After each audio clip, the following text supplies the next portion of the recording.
already calling ourselves Arizona, even though we are technically part of New Mexico, the territory of New Mexico. So the proposed territory of Arizona, the president in his message recommended that a territorial government be established for the country known as Arizona, or the Gadsden Purchase. It's another thing that is an important bit of trivia that's kind of been lost to history, is that Arizona originally was the Gadsden Purchase. We were Arizona. The southern part, everything south of the Gila River, is what was being called Arizona initially. And you'll see in a bit that that is also kind of the line that's used for the initial territorial concept. And there's a reason we don't go with that original shape. Our shape would look very, very different if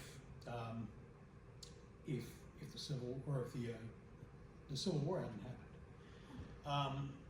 So I'd make the case that the Gadsden Purchase, by the way, is extremely different than that of everything north of the Gila River. We have our own history, our own story, our own character, our own personality. In fact, Justin, who just drove down from Mesa earlier, he said that as soon as he passes Casa Grande, he feels something's different, something's changed. And I actually had a lady just a couple days ago, and I don't remember who it was, but I was listening to somebody or talking to somebody, and they asked her a question, and she goes, "I only know up to Casa Grande." So basically, kind of, I thought, wow, I absolutely relate to that woman, because that's my thing too.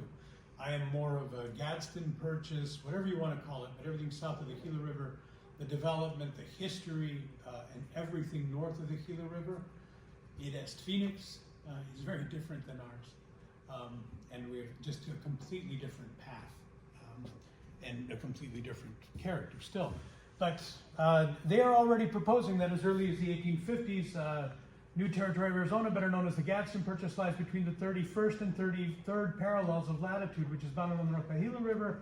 Let's see if they show it here, but basically it was 600 miles across and 50 miles wide. So up to the Gila River from the current border, and across would have been the entire southern portion of New Mexico and what is today Arizona. Show you what that looks like in a second. The Gadsden Purchase is attached by act of Congress to the territory of New Mexico. At the time of its acquisition, there was scarcely any population except a few scattering Mexicans in the Mesilla Valley and at the old town of Tucson in the center of the territory. The Apache Indians, superior in strength to the Mexicans, had gradually extirpated every trace of civilization and roamed uninterrupted and unmolested, sole possessor of what was once a thriving and populous Spanish province. That's a lie. It's fine, but it's a lie. This was never thriving. As early as 1856,